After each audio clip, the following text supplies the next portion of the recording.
1897, Qadian, India. The first issue of Al-Hakam magazine is printed and distributed for the first time ever. This becomes a momentous event in the history of Ahmadiyyat. Fast forward over a century later, there are numerous magazines, thousands of books and articles, an international broadcasting channel, and many other mediums available to the masses across the globe.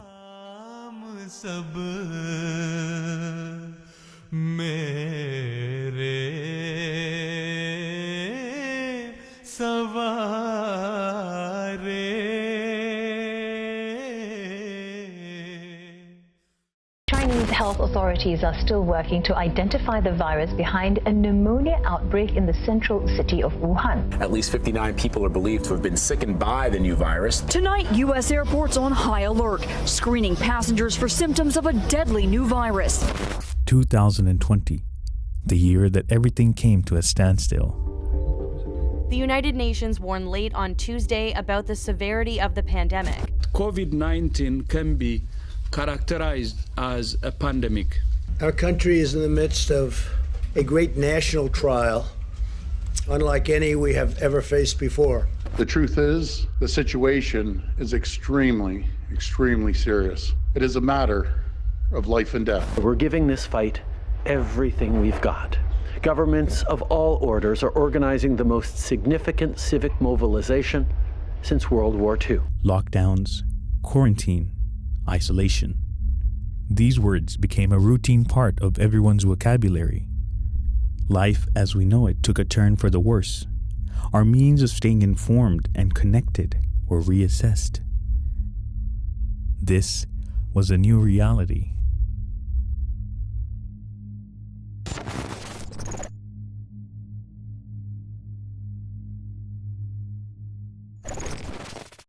When we found out that our children would have to be home because of the pandemic and because of the government guidelines advising everyone to be in a lockdown, we were quite anxious in the beginning.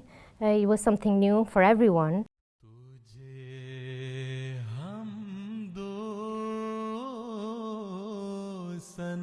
To our luck, technology has advanced so much that it is now playing a crucial role in our lives during this grim new reality. Now, there are websites and platforms available on the internet which have digitized and produced digital versions of all Jama'at publications and have become an essential part for Ahmadis across the globe to stay informed and to be able to stay connected with their Khalifa right from the comfort of their homes.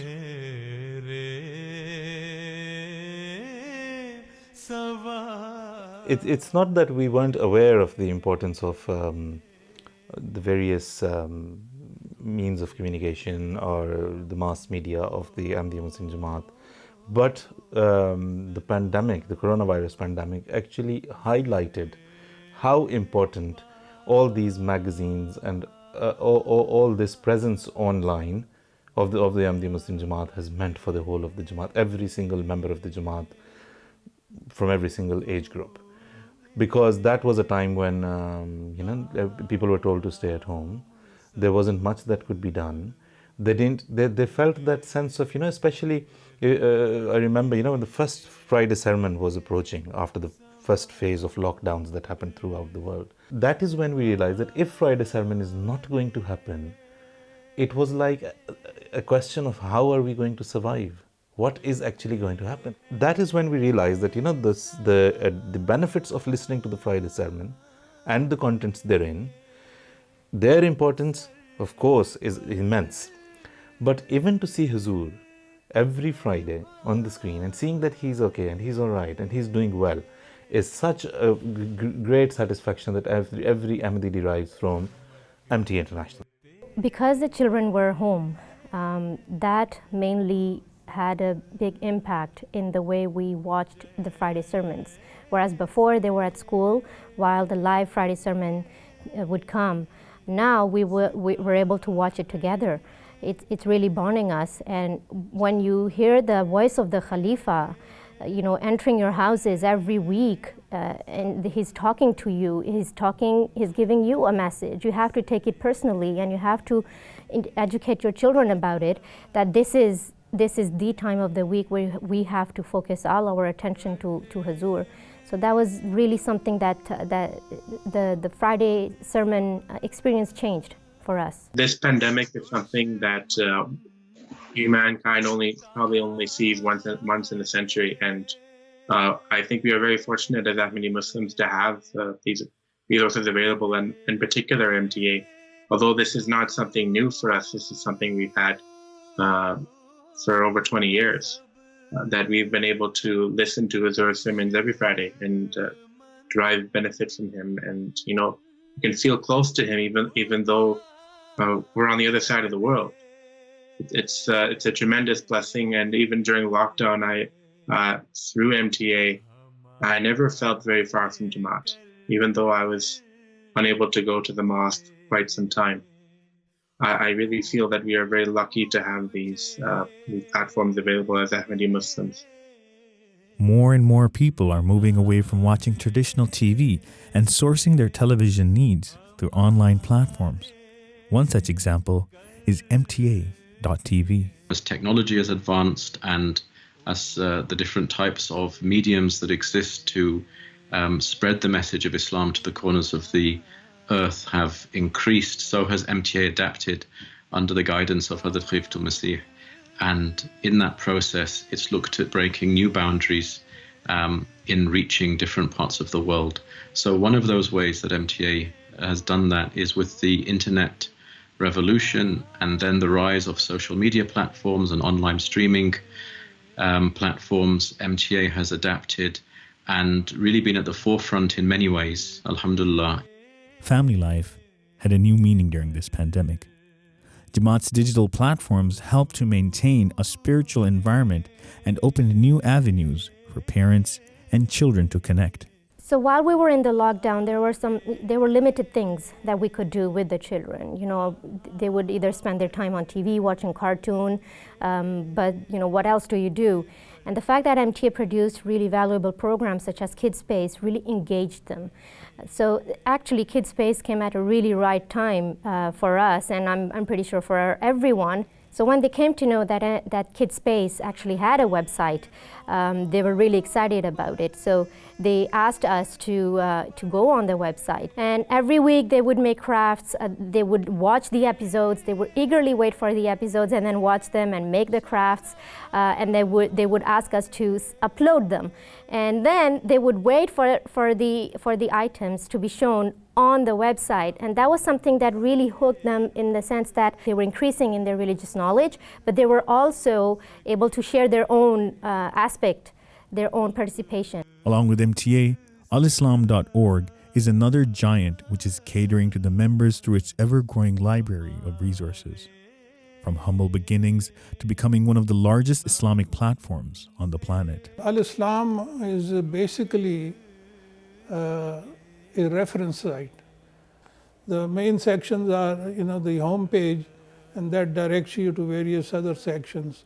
So we have the section on the Holy Prophet Sallallahu Alaihi Wasallam, section on the Holy Quran, section on the Promised Messiah Alayhi Salam, and section on the Khulafa, especially Khalifatul Masih Al-Khamis, may Allah be his helper. And then we have all the books of the Promised Messiah Alayhi Salam, all the books of the Khulafa. And the main thing that we have that we are quite proud about is the Friday sermon page that we have. These resources are very beneficial because they give the official Jama'at stance in a very professional and sophisticated manner on a variety of issues. And I find them very beneficial because as individual Ahmadis, we might stumble in explaining things or make errors in how we explain certain beliefs or even how we understand those beliefs ourselves. So through official Jama'at platforms, the true position of the Jama'at is presented in a way that is both appealing to those who are professionals, who are very learned persons, and as well as to the common people, that they can understand and appreciate the teachings of Islamic India.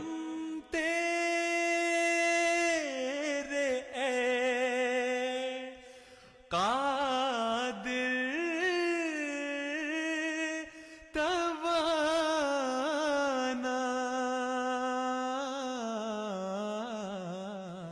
coming to other magazines and online presence of newspapers of Al-Hakam and of Al-Fazl International and Review of Religions, it's as if all Ahmadis actually just clung to these means to see what's going on, to not only current affairs and not only to do with the pandemic, but they got an opportunity to explore what material was hidden in there. And majority of the people, I think that is when they got the time, because we live in a very fast-paced world. That is the very first time they got the chance to, most of them got the chance to tap on that material and to actually be able to see what exactly is there. These websites are also very comprehensive in the amount of content that they cover. And nearly every aspect of life, both moral teachings, religious teachings, spiritual guidance, modern problems, are addressed on all these websites. So in the past year, there were a number of global issues that happened, namely Black Lives Matter and the Palestine issue, to name a few. And as Ahmadis, sometimes it is hard to know where we stand. Sometimes we have those social pressures that, that pushes us to take a stand, take a side. But we always want to make sure that we don't take a side that is not endorsed by the Jama'at. Because we're Ahmadis, we do represent the Jama'at. And so through the articles of Al-Hakam, the Review of Religions, This Week with Huzur, through the Friday sermons, Huzur gave us invaluable guidance about those issues. For example, for the Black Lives Matter, he guided us towards using the hashtags Innocent Lives Matter or Supremacy of Justice. And so, this brought, for me, this was a point where I realized that us being in this society, we might not realize what is right, but the Khalifa of the time has the divine guidance, and he knows things that we don't. Therefore, it is crucial that we follow his guidance and that we wait for the guidance, the official guidance from the Jama'at, before we actually take a stand. In a time when it was thought that communication is going to be very difficult, it's very strange how new avenues of communication opened for the Jama'at. Watching students of Jamia Bangladesh, watching students of Jamia Qadian, sitting before Huzur, having a class with Huzur, a mulaqat with Huzur, which they might have always thought that this is going to be a privilege only for the Jamia UK students.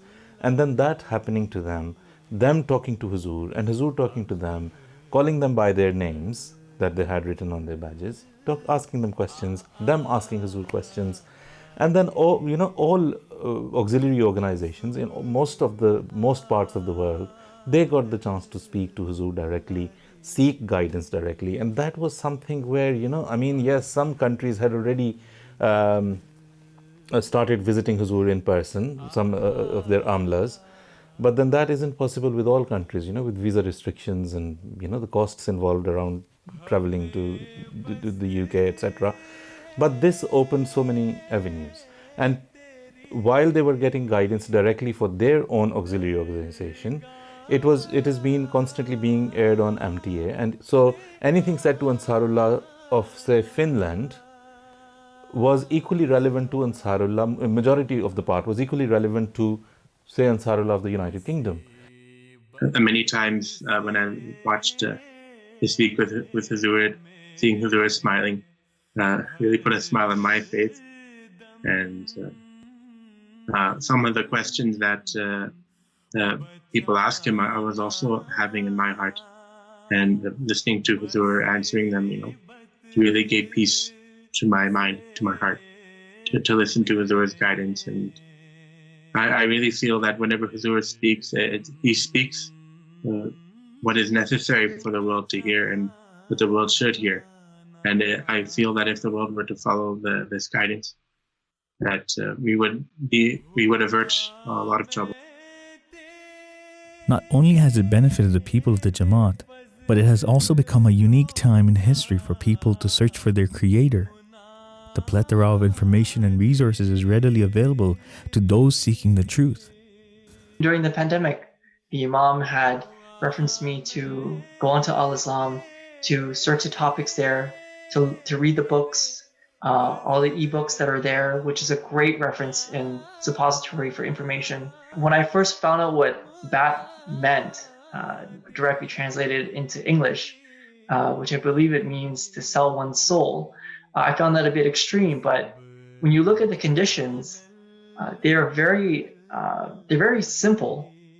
If you don't put yourself in that frame of mind where you don't feel like you're going to succeed, and I feel like having the pandemic and having my conversion happen during it, it helped me dedicate that time to understand those conditions.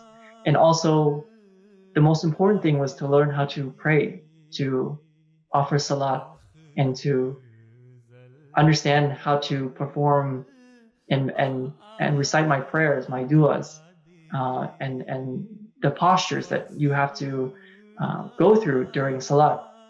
And I felt like if it wasn't for the pandemic, I don't think I would have given it the true time and day that I did give it. I found giving links to people to official Jama'at websites has given them a clearer picture of what our beliefs are. And I always recommend them to go to these websites and don't just take my word for it. Everything is available online, and whatever they're interested in. Any questions they might have, anything they might be interested in. And I also believe I was put under a challenge, a test from Allah Ta'ala during my conversion. Just before I took my bat, I actually somehow managed to contract COVID-19. Right before I got COVID-19, I had told myself that I would, at the first opportunistic chance, I would go into the masjid, I would speak to the Imam, and I would establish my conviction in signing my bat and becoming an Ahmadi Muslim.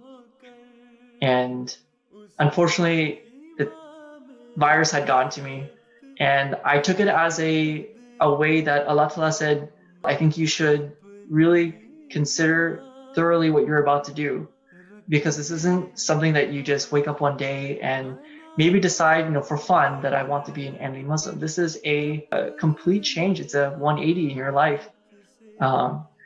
And it was something that I took as a moment to reflect, to say in these 2 weeks that I'm quarantined, will I do justice to the bat that I will take after my quarantine is over?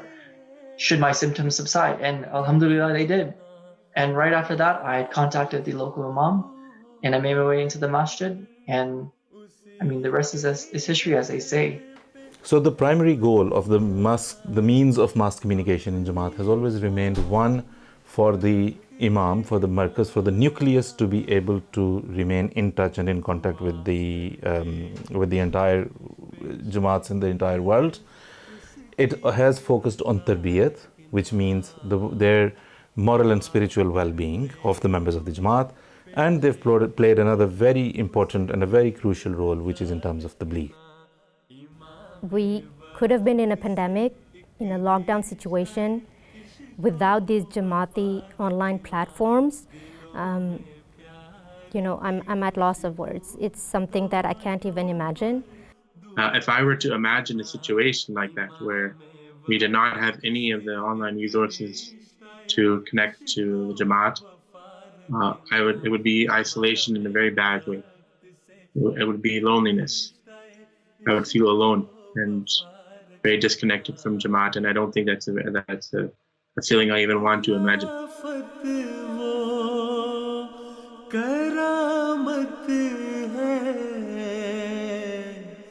जो सजदों को अमर कर दे खिलाफत वो. At least one benefit is that which I get from this virtual mulaqat is that I can see your faces. I can see how strong and staunch the people of the community are in their faith, and I can see the love for the Khilafat on their faces as I can see on your face. So this is the benefit which I am also getting. While the world falls deeper and deeper into chaos and material pursuits are pillaging the minds of the masses, the damaging effect of the internet is something everyone is fully aware of. World powers are using it for propaganda and censorship of free speech. Corporations are using it to target and sell more and more to individuals to quench their unending desire of wealth. Others are filling the digital realm with filth and content which destroys the soul of many young and old alike. But Jama'at Ahmadiyya is that glimmer of hope that continually strives to use these modern advancements of mankind as a blessing of God Almighty and puts it to good use for its own members and the world at large.